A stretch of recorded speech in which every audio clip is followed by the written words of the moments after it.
রবীন্দ্রনাথের ১৬৩তম জন্মবার্ষিকী পালন করছি।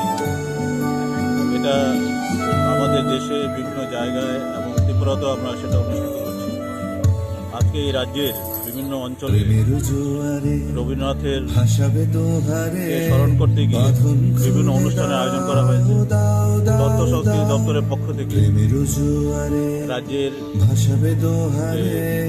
আগরতলা দুটি জায়গায় আজকে কবি প্রণয়ের অনুষ্ঠান আয়োজন করা হয়েছে। একটি হচ্ছে প্রভাতী অনুষ্ঠানের আয়োজন, সেটা হচ্ছে রবীন্দ্র কানন, যেখানে এই প্রভাতী অনুষ্ঠানটা অনুষ্ঠিত হচ্ছে।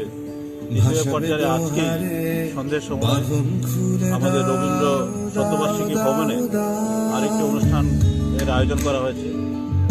প্রভাতী অনুষ্ঠানের প্রথম পর্যায়ে যেটা আছে, এটা কচিকাচাদের বাচ্চাদের গান এবং সঙ্গীত, নৃত্য ইত্যাদি, আবৃত্তি ইত্যাদি এখানে আয়োজন করা হয়েছে। এবং সন্ধ্যের সময় যে প্রোগ্রামটা হবে সেখানে বড়দের জন্য রবীন্দ্রনাথকে স্মরণ করতে গিয়ে বিভিন্ন কর্মসূচি সেখানে হাতে নেওয়া হয়েছে।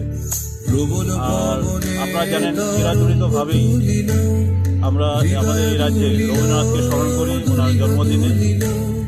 আমাদের এই রাজ্যের একটি গর্ব, আমরা যারা বিভিন্ন ভাষাভাষী আছে, বাংলা ভাষাভাষী শুধু নয় এবং অন্যান্য ভাষাভাষী যারা আছে, রবীন্দ্রনাথের যত সৃষ্টি আছে সবগুলি কিন্তু বিভিন্ন ভাষাভাষীদের ট্রান্সলেট হয়েছে। আমাদের এই রাজ্যে ককরক ভাষাতেও রবীন্দ্রনাথের গান এবং কবিতা ইত্যাদি কিন্তু সেখানে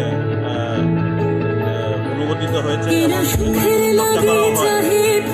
আমাদের রবীন্দ্রনাথ আমাদের গর্ব। রবীন্দ্রনাথ শুধু বাঙালি নয়, রবীন্দ্রনাথ সকলের সর্বকালের শ্রেষ্ঠ কবি। ওনার যে রচনা রয়েছে এখন পর্যন্ত কোনো সাহিত্যিক কবি বা উপন্যাসিক কিন্তু সেটাকে সারপাস করে যেতে পারে, যেটা আমাদের একটা গর্বের বিষয়। রবীন্দ্রনাথ সেই জন্যই সবসময় সেরা থাকবেন, সেরা কবি, বিশ্বকবি। এবং সঠিকভাবে আমরা আজকের এই দৃশ্য উদযাপনের মাধ্যমে ওনার প্রতি শ্রদ্ধাঞ্জলি জ্ঞাপন করার উদ্দেশ্যে আমরা এখানে